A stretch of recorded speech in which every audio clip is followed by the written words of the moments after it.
At 3:04 a.m., Jade Monroe answered a call that wasn't meant for her. A stranger's voice in the dark. A storm. A desperate plea. She could have ignored it. She should have ignored it. But the moment she said, "I'm coming," everything changed. Because sometimes the universe doesn't dial the wrong number. Sometimes it knows exactly who needs to pick up. It was 3:04 a.m. on a snow-blanketed morning in Frosthaven when Jade Monroe's phone buzzed against the counter. Exhausted and half awake, she squinted at the cracked screen. Unknown number. Her finger hovered over the decline button. In Frosthaven, nothing good happened at 3 a.m. Still, something stopped her. Maybe it was instinct. Maybe it was the memory of another late-night call years ago, one that never got answered in time. She swiped to accept. "Hello?" Her voice was cautious, tired. A man's voice shattered through the line. Young, trembling, desperate. "Please, is this roadside assistance?" "My car." I skidded off near the Frosthaven Turnpike. "I can't see anything. My phone's about to die." Jade straightened, her hazel eyes sharpening. "Sir, you've got the wrong number." Silence, then a shaky breath. "Please. It's so cold." "I don't." The line crackled. She could hear wind howling on his end, teeth chattering. Jade looked around the empty Blue Moon diner, the lonely glow of neon reflecting off snow-covered windows. She wasn't a hero. She was a 32-year-old waitress who could barely afford gas. She had Maya asleep upstairs. She had the morning shift in 4 hours. But she also had a conscience. "Where exactly on the turnpike?" she asked, already grabbing her jacket. Near mile marker 14, I think." "I can't. I'm coming." "Stay in your car. Keep your hazards on if they still work." "Wait. You don't even know who I am." Jade pulled her jacket tight, her breath fogging in the cold diner air. "I know you're scared," she said quietly, "and no one should be stranded alone in weather like this." She scribbled a note for Mrs. Delgado on the back of a receipt. "Want to help someone. Be back soon." Jane grabbed her keys. Her old Corolla coughed to life in the parking lot, headlights cutting through the swirling snow. As she pulled onto the empty road, the storm thickened, and doubt crept in. What was she doing? She didn't know this man. She didn't owe him anything. But something told her this call wasn't random. Before we dive deeper into this extraordinary true story about how a single act of courage changed not just 2 lives, but an entire community, make sure you're subscribed to Twister Stories, where we share powerful, real-life stories that restore your faith in humanity. Hit that like button and drop a comment telling us if you believe one person's kindness can truly change someone's fate, because what happens next will leave you speechless. Jade's Corolla fishtailed twice on the icy turnpike. Her windshield wipers fought against the snow. Then through the white curtain, her headlights caught something. A sleek, black Tesla nose first in a snowbank, steam rising like a dying breath. The hazard lights blinked weakly. No other cars. No signs of life. She pulled over, engine idling, and grabbed the diner blanket from her back seat. As she approached the Tesla, she could see a figure slumped in the driver's seat. Her heart pounded. She yanked the door open. It resisted, frozen. But she pulled harder. Inside, a young man sat shivering violently, lips tinged blue, phone dead in his lap. His storm gray eyes barely registered her presence. Hey, can you hear me?" Jade reached in, shaking his shoulder. He blinked slowly. "You came?" "Yeah. Well, I'm stubborn like that. Come on. We need to get you warm." She draped the blanket around him, smelling faintly of coffee and grease, and helped him out of the car. He could barely walk. She half-carried him to her Corolla, cranked the heat to max, and handed him a thermos of lukewarm coffee from her shift. He sipped it with shaking hands, eyes closing in relief. I thought I was going to freeze out here. Not on my watch." Jade glanced at him in the dim glow of her dashboard. He looked young, late 20s maybe, but there was something hauntingly lonely about him. His clothes were expensive, wrinkled luxury. His watch probably cost more than her rent. Yet here he was, stranded and helpless like anyone else. "What's your name?" she asked. He hesitated. Then quietly, Ethan Whitaker. Jade's hands tightened on the steering wheel.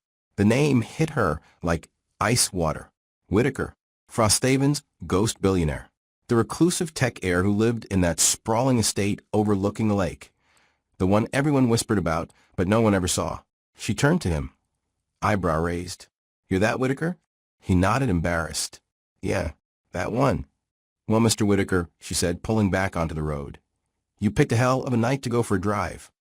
They sat in silence for a moment. Then Ethan reached into his coat pocket and pulled out a sleek wallet, producing a gold credit card. "Please, let me pay you for the gas, your time, whatever you—" "Stop." Jade's voice was firm but not unkind. "I didn't come out here for money. But you don't understand. You saved my life. I need to. You don't need to do anything except get warm and get home." She glanced at him, her hazel eyes softening. "I'm not doing this for your wallet, Whitaker. I'm doing it because—" She paused, memories flickering. "Because I know what it's like when no one picks up the phone." Ethan stared at her, something shifting in his expression. Surprise, gratitude, something deeper he couldn't name yet. "Who are you?" She smirked. "Jade Monroe, waitress at the Blue Moon Diner, and apparently Frosthaven's midnight rescue service." As dawn began to break over the snow-covered turnpike, Jade drove Ethan back to his Tesla. A tow truck was already on the way. He'd called from her phone. Before he stepped out into the cold morning light, he turned to her.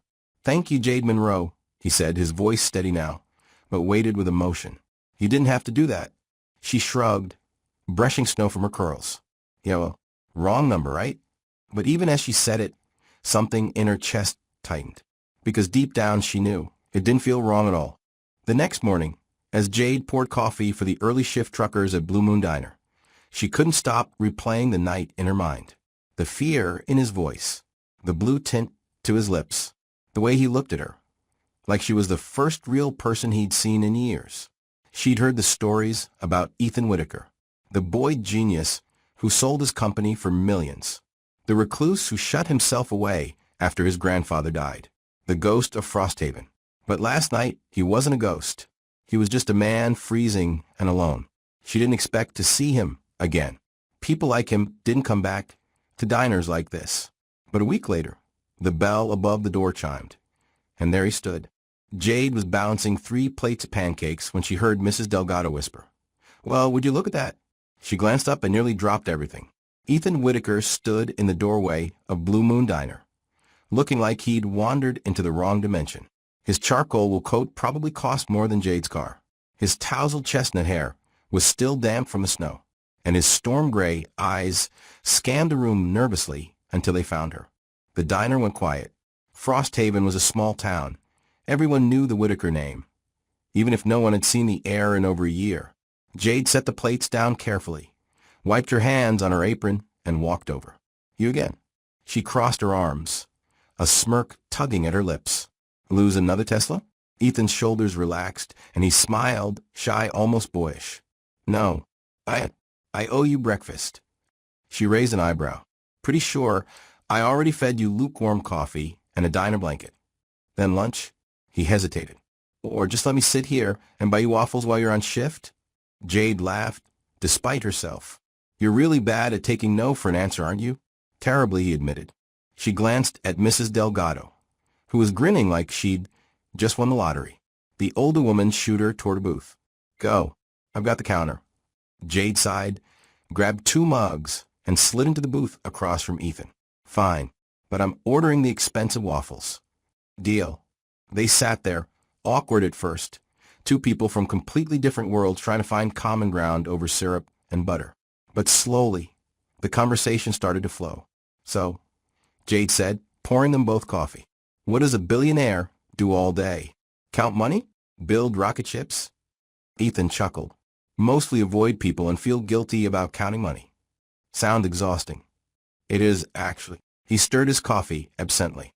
"I used to love building things. I started coding when I was 12, AI programs, algorithms, stuff that fascinated me. By the time I was 23, I'd built a company, sold it 3 years later for more money than I knew what to do with. And then," his expression darkened, "then my grandfather died. He raised me after my parents, after the accident. He was the only family I had left. And suddenly, all that money didn't mean anything. The house felt empty. The work felt empty. So I just stopped. Jade studied him quietly. She saw it now, the loneliness that clung to him like a shadow. I'm sorry, she said softly. Losing someone like that, it leaves a hole nothing can fill.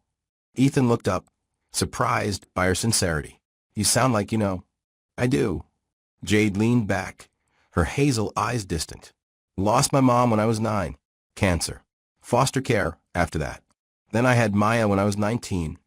And her dad bailed before she was even born. So yeah, I know about holes. Maya? Jade's face lit up instantly. My daughter. She's 10, turning 11 next month. Smartest, kindest kid you'll ever meet. Dreams of building rockets and kindness robots. Whatever those are. She laughed. She started this thing at school called the Kindness Club. Basically, kids doing nice things for each other. It's ridiculous and adorable. Ethan smiled, genuinely this time. She sounds incredible. She is. She's the reason I wake up every day. Jade's voice softened. I might not have much, but I've got her, and that's more than enough. Ethan sat back, something shifting in his chest. Here was this woman, exhausted, overworked, raising a daughter alone. And she radiated more warmth and purpose than he'd felt in years. She patched life together with humor and hope, while he'd been drowning in wealth and emptiness. You're remarkable, he said quietly. Jade blinked, caught off guard. I'm a waitress who answered the wrong phone call. No, Ethan said, holding her gaze. You're someone who chose to show up? That's rare. For a moment, neither of them spoke. The diner noise faded into the background, clattering plates, coffee brewing. Mrs. Delgado humming an old song. It was just the two of them, strangers finding something familiar in each other. So, Jade said, clearing her throat and breaking the tension. You planning on becoming a regular, Whitaker? Or is this a one-time guilt trip? Ethan grinned. I think I might like it here. Fair warning. The coffee's terrible and the waffles are mediocre at best. Good thing I'm not here for the food. And he wasn't lying. Over the next few weeks, Ethan became a fixture at Blue Moon Diner. At first, people stared, and they got used to him. He'd sit in the same booth, order the same mediocre waffles, and talk to Jade whenever she had a spare moment. He met Maya one afternoon when she came by after school, a whirlwind of energy with her mother's hazel eyes and a gap-toothed grin. She dumped her backpack on the table and immediately started talking about her robotics project. It's supposed to pick up trash, but it keeps knocking over my milk carton, she explained seriously. I think the weight distribution is off. Ethan leaned forward, intrigued. What kind of motor are you using? Maya blinked. You know about robots? A little. He smiled. Mind if I take a look? 2 hours later, Maya's laptop, ancient and barely functioning, was spread across the booth. Ethan had pulled up a coding interface and was walking her through the logic. Jade watched from behind the counter, arms crossed, trying not to let her heart soften too much. But it was hard, because watching this billionaire patiently explain algorithms to her daughter. His expensive coat draped over a diner chair. His face lit up with genuine excitement. It made her realize something. Ethan Whitaker wasn't broken. He was just lost. And somehow, in this little diner, he was starting to find his way back. A few days later, Jade noticed a tear in Ethan's jacket sleeve. What did you do, fight a snowbank? He glanced down, sheepish. Got caught on a fence. Without a word, Jade disappeared into the back and returned with a needle and thread. Give it here. You don't have to. I know, but you fixed Maya's laptop, so now we're even. As she stitched, Ethan watched her hands move with practiced precision. You're good at that. Used to mend costumes for school plays, from dresses for girls who couldn't afford alterations. Picked it up out of necessity. She tied off the thread and handed it back. There, good as new. He slipped the jacket on, touched. Thank you. Don't mention it. Mrs. Delgado, wiping down a table nearby, caught Jade's eye and grinned knowingly. Later, when Ethan left, she sidled up to Jade and whispered, That man looks at you like you're the first sunrise he's seen in years. Jade rolled her eyes. He's just grateful, Mrs. D. And I'm the Queen of England. But deep down, Jade felt it too. Something was shifting between them. Something warm and unexpected. Then came the Frosthaven Elementary STEM Fair. Maya had been working on her project for weeks. A small robot designed to collect litter and sort recyclables. It was scrappy, held together with spare parts and determination. But it worked. When the judges announced the winners, Maya's name was called for a $15,000 scholarship toward future STEM education. She screamed. Jade cried. It was perfect. But later that evening, as Jade was cleaning up the diner, Officer Ryan Cho stopped by. Hey Jade, congrats on Maya's win. Thanks, Ryan. She's over the moon. He hesitated. You know who funded that scholarship, right? Jade frowned. Some local foundation, I thought. Yeah, the Whitaker Foundation. Anonymous donor, but everyone knows it's Ethan. He started funding STEM programs for Frosthaven kids a few months ago. Jade's hands froze mid-wipe. Ethan. The next time he walked into the diner, she was waiting. We need to talk, she said, grabbing his arm and pulling him into the back alley. Ethan looked confused. What's wrong? You funded Maya's scholarship. It wasn't a question. He didn't deny it. Yes. Why didn't you tell me? Because. He exhaled, running a hand through his hair. Because if I told you, you'd think I was trying to repay you. And I'm not. This isn't about the night on the turnpike, Jade. Then what is it about? He looked at her, his gray eyes intense. It's about hope. The kind you gave me when you showed up that night. You reminded me that people still care, that kindness still exists. So yeah, I started funding programs for kids like Maya, kids who dream big but don't have the resources. You can't just throw money at gratitude, I know. But this isn't gratitude. It's purpose. Something I'd lost until I met you. Jade's anger melted, replaced by something softer, something that scared her. Ethan, I'm not asking for anything, he said quickly. I just wanted to do something that mattered. You showed me how. She stared at him, her chest tight. Then, quietly, you're a good man, Whitaker. I'm trying to be. As November faded into December, Frosthaven transformed. Snow blanketed the streets. Christmas lights twinkled in shop windows. And one evening, as Jade was wiping down tables, Ethan cleared his throat nervously. So, I have a question. Shoot. You know the Whitaker estate? The mansion on the hill? Yeah, vaguely. My grandfather used to host this big holiday open house every year. Community event, locals invited, whole thing. He died last December, and I couldn't do it without him. But this year I thought maybe. He trailed off, then met her eyes. I'd like to try again, and I was hoping you and Maya would come. Jade blinked. You're inviting us to your mansion? Yeah, if that's okay. She hesitated. Ethan, that's not really our scene. Maya and I, we're more hot cocoa and dollar store decorations. That's exactly why I want you there, he said earnestly. Because it's been empty for too long. And if there's anyone who can make it feel like home again, it's you too. Jade opened her mouth to refuse, but then the door burst open, and Maya ran in, snow dusting her braids. Mom, guess what?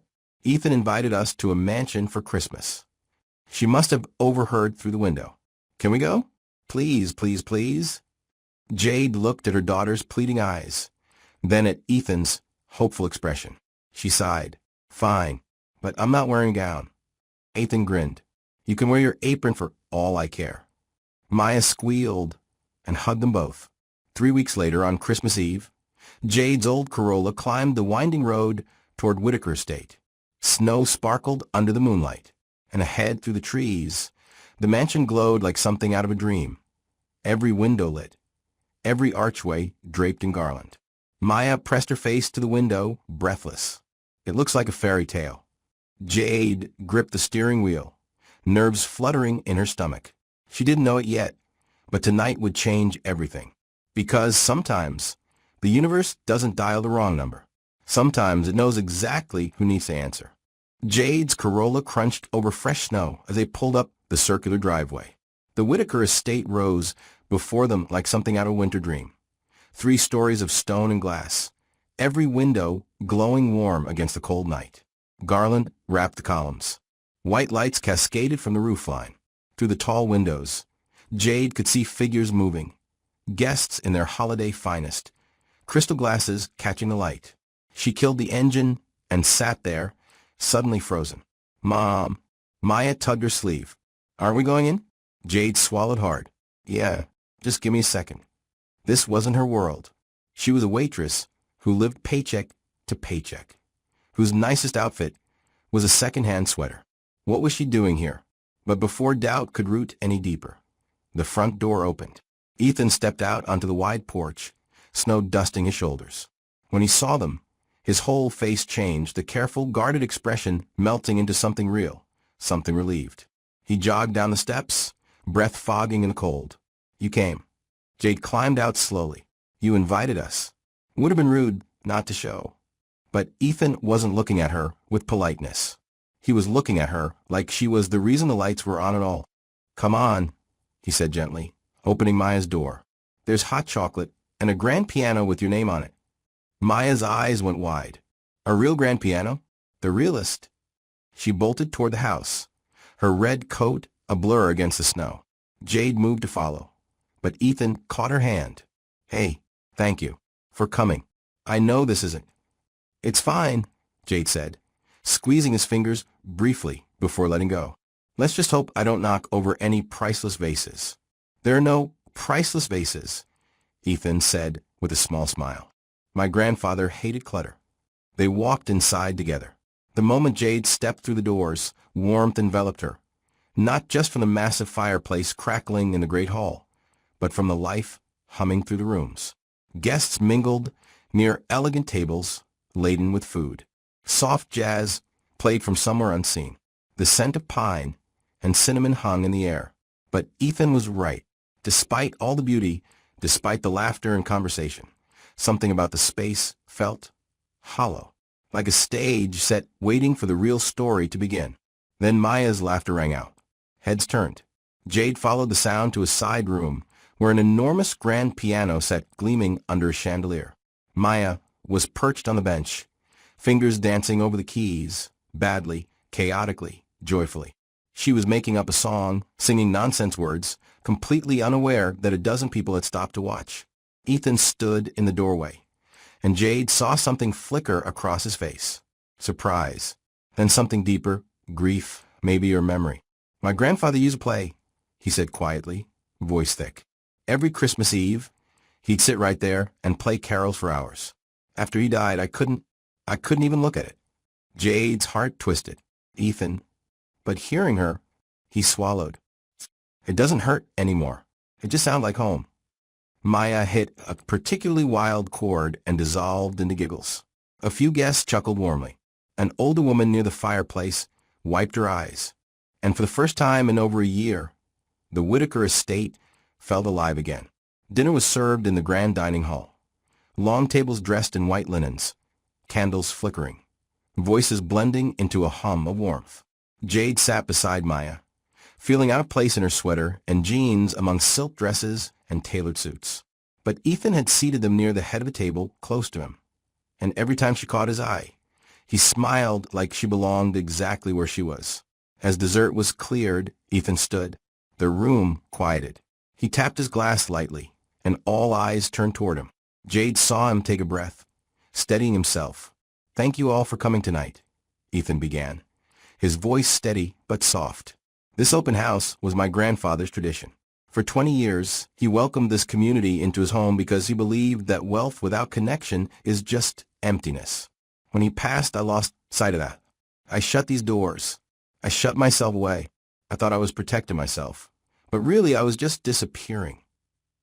He paused, his gray eyes scanning the room until they found Jade. A year ago, I stopped believing people cared about more than what I could give them. But one night, in the middle of a blizzard, a stranger answered the wrong call. A waitress from the Blue Moon Diner, who had every reason to hang up, but didn't. She drove into a storm to pull me out of a snowbank. She refused my money. She reminded me what humanity looks like. Jade's breath caught. She felt the room's attention shift toward her. Jade Monroe, Ethan continued, his voice thick with emotion. You didn't just save my life that night. You reminded me why it was worth living. So tonight, I want to honor that. I'm launching the Frosthaven Community Sewing Co-op, a space where people can learn skills, mend what's broken, and build something together. And it's going to be in your name. The room erupted in applause. Jade sat frozen, tears brimming in her hazel eyes. She shook her head, whispering, You didn't have to? Ethan stepped closer, kneeling beside her chair, so only she could hear. You did, he said softly. You showed up when you didn't have to. Now it's my turn. She reached out, gripping his hand tightly, unable to speak. But her eyes said everything. Thank you, I see you. This means more than you know. Maya, sitting beside her, clapped wildly, grinning ear to ear. Mom, you're famous. Jade laughed through her tears. I'm really not, baby. But in that moment, surrounded by warmth and applause and the impossible kindness of a man who'd once been a stranger, she felt something she hadn't felt in years. She felt seen. Months later, winter melted into spring. The Frosthaven Community Sewing Co-op opened its doors in a renovated building downtown, bright, welcoming, filled with sewing machines, fabric, and laughter. Jade taught classes twice a week, showing women how to mend clothes, create beauty from scraps, build something with their own hands. Ethan stopped by often, not as the benefactor, but as a friend. He and Jade became partners in a way neither had expected, planning community events, hosting fundraisers, dreaming up ways to help Frosthaven thrive. Maya started a weekend program at the co-op, teaching younger kids how to build kindness robots, using recycled parts from the Whitaker estate's old tech lab. The robots didn't do much, mostly blinked lights and beeped, but the kids loved them. And more importantly, they learned that kindness could be engineered, practiced, built into the fabric of a community. The diner became a gathering place again, not just for coffee and mediocre waffles, but for planning, dreaming, connecting. Mrs. Delgado watched it all with knowing eyes, smiling as Ethan and Jade sat side by side in that same booth, sketching ideas on napkins. Still think they're just friends? Officer Ryan Cho asked one morning, nodding toward them. Mrs. Delgado snorted. Honey, those two are writing a love story. They just don't know it yet. Late one evening in December, as the first snow of the season began to fall, the diner was quiet. Just Jade wiping down tables, the neon open sign buzzing softly, and Ethan sitting at the counter nursing a cup of terrible coffee. You know, he said, watching the snow swirl outside, I've had coffee in five-star restaurants all over the world. Jade smirked, and still tastes better here. She laughed. You're such a liar. Maybe. He grinned. Then his expression softened. Do you ever think about that night? Jade paused mid-wipe, her hazel eyes distant. All the time. Me too. Ethan turned to look at her. Still think that was a wrong number? Jade set down her rag, leaning against the counter, her face inches from his. She smiled, warm, genuine, full of something that felt a lot like hope. No, she said softly. Just the universe calling collect. Ethan reached out, brushing a curl from her face. Best call I ever answered. Second best, Jade corrected. I answered first. They both laughed, and the sound filled the empty diner like music. Across the room, Maya, who'd been drawing at a corner booth, stood up and walked to the window. She pulled out a handmade sign she'd been working on all week, carefully taping it to the glass so it faced the street. Be kind. You never know who's calling.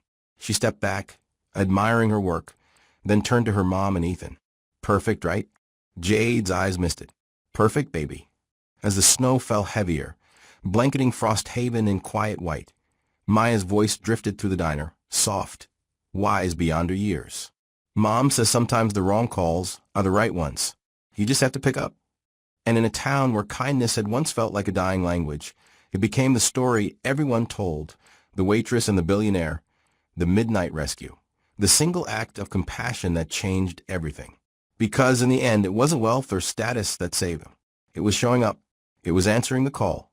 It was believing, even in the coldest, darkest moments, that humanity still exists. And sometimes, that's all it takes to light up the world. Thank you for watching. Moments like this remind us that one small act can change a life forever. If you believe in stories that inspire hope and humanity, kindly subscribe to Twister Stories and never miss the next one. Thank you.